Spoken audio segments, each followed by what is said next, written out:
रोशनी और आतिशबाजी से परे दिवाली के पीछे का वास्तविक अर्थ क्या है। ये वीडियो इस प्राचीन त्योहार के आध्यात्मिक महत्व में गोता लगाता है, जो आज भगवान राम की वापसी की कहानी और आज हमारे लिए इसके शक्तिशाली संदेश की खोज कहानी। गंगा के किनारे बसा सरायपुर गांव दीपावली की रौनक में डूबा था। दियों की टिमटिमाहट, रंगोली की चमक और मिठाइयों की खुशबू हर गली में फैली। लेकिन 15 साल की रिया के लिए ये दीपावली उदास। उसके पिता, एक कुम्हार, कई महीनों से बीमार थे और घर की तंगी ने उत्सव की खुशी छीन ली। रिया सोचती, जब दिल में अंधेरा हो तो दीपावली का क्या। इसी गांव में जॉन, एक 17 साल का विदेशी छात्र, जिसे स्कूल के एक आदान प्रदान कार्यक्रम के तहत भारत भेजा गया था, पहली बार दीपावली देख रहा। जॉन को गांव की चमक दमक आकर्षक लगी, लेकिन वो सोच में पड़ गया कि ये त्योहार केवल दिए और आतिशबाजी तक ही सीमित क्यों लगता है। उसने रिया से पूछा, रिया, ये दीपावली इतनी खास क्यों है? क्या ये सिर्फ रोशनी और मस्ती का त्योहार? रिया, जो पहले से ही उदास थी, ने जवाब दिया,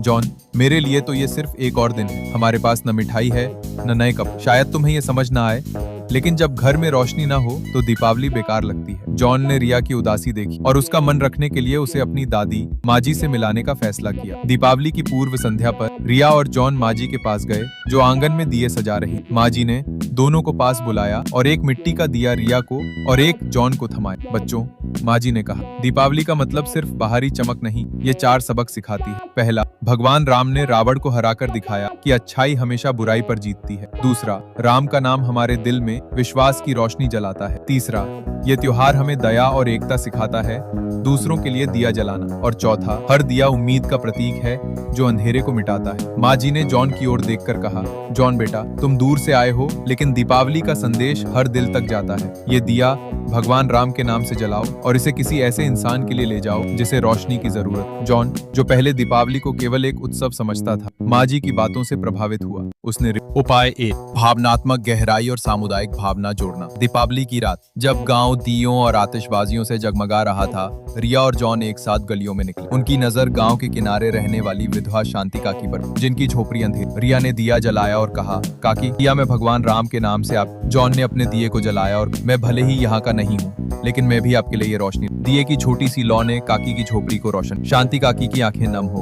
उन्होंने दोनों को गले लगाया और अपनी डिबिया से 2 गुड़ की मिठाइयां निकालकर रिया और जॉन को दी। उपाय 2, आकर्षक और समकालीन तत्व जोड़। जॉन ने अपने फोन से उस पल की तस्वीर खींची और गांव के बच्चों को बुलाकर एक छोटा सा दीपावली उत्सव आयोजित करने का सुझाव दिया। उसने अपने स्कूल से लाए कुछ रंग बिरंगे कागजों से रंगोली बनाने में और गांव के बच्चों को सिखाया कि कैसे अपने फोन पर दीपावली की कहानी शेयर। इसने गांव में एक नई ऊर्जा भरी और बच्चे उत्साह से दिए सजाने। रिया को जॉन का ये उत्साह देखकर हंसी आई और उसने महसूस किया कि दीपावली की रोशनी हर दिल को जोड़ सकती है, चाहे वो गांव का हो या विदेश से आया। उपाय 3, कहानी में प्रेरणादायक समापन। रिया और जॉन घर लौटे। रिया ने अपनी माँ, बीमार पिता, छोटे भाई रवि के साथ मिलकर दिए जलाए। जॉन ने भी एक दिया जलाया और कहा, ये दिया अपने परिवार के लिए जलाता हूँ जो मुझसे इतनी दूर है। दिए के साथ उन्होंने भगवान राम का नाम लिया। ने रंगोली बनाई, रवि ने फुलझड़ी जलाई और जॉन ने अपने गिटार पर एक हल्का सा धुन बजाया। गांव के आंगन में गूंज उठा। उनके छोटे से आंगन में रोशनी फैल गई, विश्वास, एकता और उम्मीद की रोशनी। रिया ने जॉन से कहा,